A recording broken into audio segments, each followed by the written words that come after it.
kita di channel yang perlu dibagikan informasi gratis tidak bayar. Subscribe. Assalamualaikum warahmatullahi wabarakatuh. Apa kabar teman-teman sobat Kicau Jelata? Mudah-mudahan kita semua selalu berada dalam keadaan sehat dan tentu saja harus tetap semangat. Kemarin Pak Anies Baswedan mengakhiri masa kepemimpinannya sebagai Gubernur DKI Jakarta. Beliau tuntas melaksanakan tugasnya selama 5 tahun. Dan sesuatu yang sangat fenomenal kita lihat dalam ritual pelepasan atau perpisahan dengan Pak Anies Baswedan yang mengakhiri masa jabatannya. Ratusan ribu orang berkumpul melepas kepergian beliau. Tak hanya di Jakarta, tetapi hampir di seluruh belahan Nusantara ini.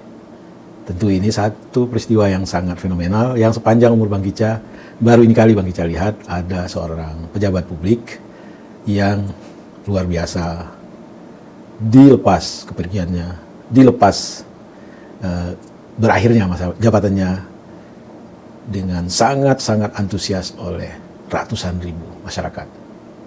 Sekali lagi ini adalah peristiwa yang sangat fenomenal. Kenapa ini terjadi?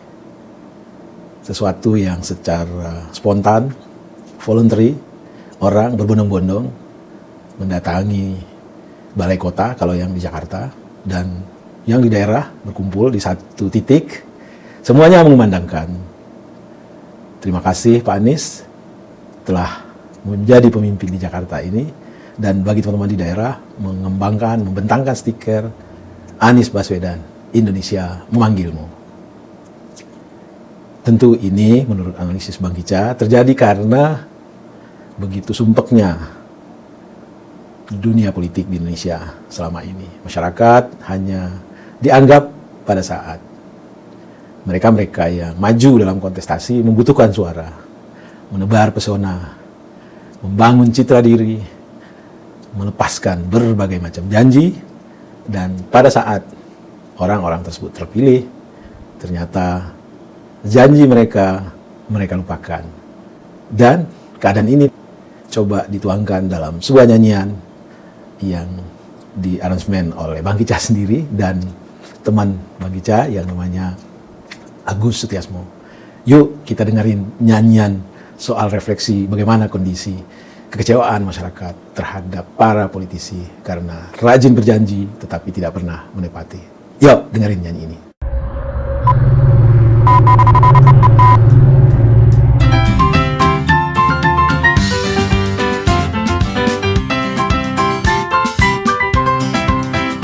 Sebaik demi sebaiklah melaju janji-janji para elit, terbang ke langit hingga awan menjerit sedikit-sedikit janji politik. Menempuh bukit busuknya bau terbit, janji-janji hanya gimmick. Tipu intrik bikin rakyat terjangkit karena semakin sulit.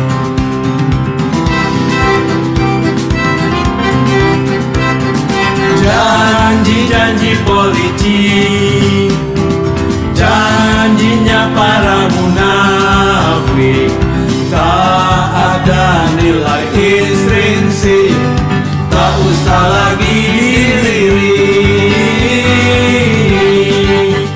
Sebaik demi sebaiklah melaju janji-janji para elit, terbang ke langit hingga awan menjerit sedikit-sedikit janji politik.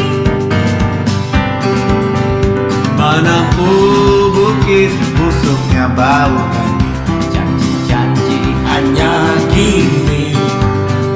Penuh tipu intrik bikin rakyat terjadi karena hidup semakin sulit.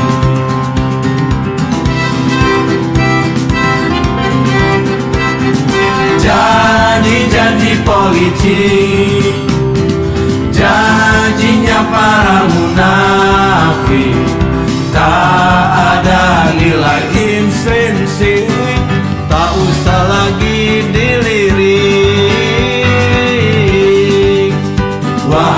kawan kaum cerdik yang terlirik, jangan diam dan melirik. Saatnya turun atur strategik sebelum negeri hancur tercabik. Sebelum negeri hancur tercabik.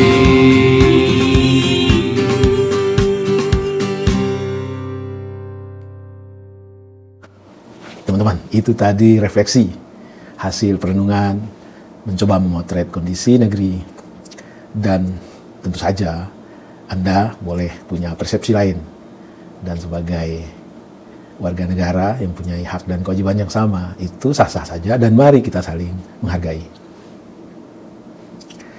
Hari ini, tanggal 17 Oktober, DKI tidak lagi dipimpin oleh seorang gubernur yang dipilih oleh masyarakatnya, tapi sampai tahun 2024, DKI akan dipimpin oleh seorang gubernur yang ditunjuk. Gubernur yang ditunjuk artinya gubernur bukan pilihan rakyat. Tentu ini sangat anomali dalam sebuah negeri yang mengedepankan demokrasi. Sama halnya dengan anomali lainnya soal presidensial threshold. Bagaimana orang untuk mencalonkan diri menjadi seorang presiden harus didukung oleh minimal 20% suara yang ada di parlemen. Dan tentu saja kita bisa memahami presidensial threshold sepanjang 20% itu adalah modal yang dimiliki oleh partai politik ke depan. Bukan seperti yang sekarang ini. Modalnya yang sudah habis di 2024 itu masih bisa dipakai 20% untuk mencalonkan pemimpin atau presiden di 2024 sampai 2029. Ini kan aneh. Modalnya sudah habis tapi masih dianggap. Dan sebenarnya bukannya kita tidak mau menerima adanya batasan minimum sebuah partai untuk mencalonkan seseorang menjadi presiden. Kita bisa menerimanya sepanjang itu, sekali lagi, modal tersebut masih berlaku sampai 2029. Artinya seharusnya KPU menyelenggarakan pemilihan legislatif terlebih dahulu. Baik itu di tingkat pusat maupun di tingkat DPRD tingkat 1 dan tingkat 2 secara serentak. Hasil perolehan dari pemilu legislatif secara serentak ini baru dipergunakan untuk mencalonkan calon presiden, katakanlah eksekutif ya, calon gubernur dan calon bupati wali kota. Jadi 20% itu 20% yang belum kadaluarsa, masih berlaku sampai 2029. Nah, kalau ini yang terjadi, kita dukung gitu. Tapi kita nggak tahu kenapa KPU tidak melakukannya seperti itu. KPU malah menyamakan pemilihan legislatif dengan eksekutif untuk tingkat pusat terlebih dahulu. Sehingga ya itu tadi, modal dari partai politik yang sudah kadaluarsa masih berlaku untuk pencalonan presiden sampai 2029.